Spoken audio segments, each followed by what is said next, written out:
Hi everyone, thanks for being here. Today we are talking about Beyond Meat, a company making plant-based food that tastes like meat. Their mission is to cut the environmental impact of meat production and offer healthier choice. Founded in 2009, Beyond Meat has grown fast. You can find their Beyond Burger and Beyond Sausage in supermarkets and restaurants worldwide. But growth brings challenge. Beyond Meat struggle with high production costs and inefficiency. Their ingredients are pricey and their factories are not fast or flexible enough to meet changing demand. This makes their production more expensive than regular meat, which can push customers toward cheaper plant-based brands. Next, we will explore how this affects Beyond Meat strategy and goals, look at data to understand the problem, and share solutions and key takeaways. Let's start by connecting this to their operation strategy. Analyzing Beyond Meat's performance through the lens of cost, quality, and sustainability. Beyond Meat faces significant cost pressures as they operate multiple R&D and manufacturing sites globally, resulting in high overhead. It has also heavy R&D expenditure, with its allocation being around 6 to 8% of its revenue, peaking at $67 million in 2021, far more than legacy food companies like Kellogg, which typically spends less than 1%. This reflects their innovation-driven model, but it also makes profitability harder to achieve at scale. In terms of quality, the company struggles with consumer perception, where many consumers describe the taste and texture as too processed or rubbery, leading to only 20% of the people rating plant-based meat as tasty compared to 61% for real meat. Despite a 2024 reformulation that reduced saturated fat by 60% and salt by 20%, earning a certification from American Heart and Diabetes Association, the product is still considered ultra-processed and high in sodium when compared to whole food alternatives. Moving on to sustainability, which the company mainly competes on apart from quality, the first key highlight that Beyond Meat's mission is to create meat from plants with no compromise, with a strong focus on reducing environmental footprint on animal agriculture.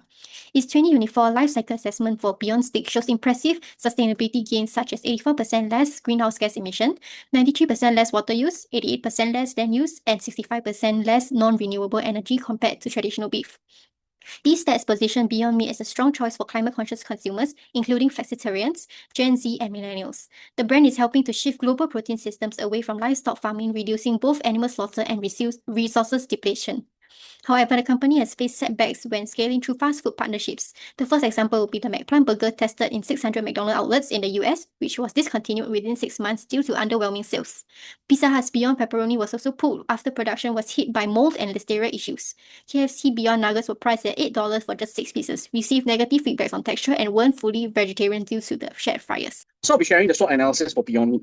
Now, one of its key strengths is that it's innovative out-of-the-box product. So when you talk about Beyond Meat, straight away everyone knows that it is mock meat with higher quality taste. Now, one of the key things is that it has strategic collaborations with companies such as Yum Brands. So they have very strong branding and positioning. As well as over in Singapore, they have it with Stuffd. Now, some of the key weakness on Beyond Meat is that the cost of products is really expensive.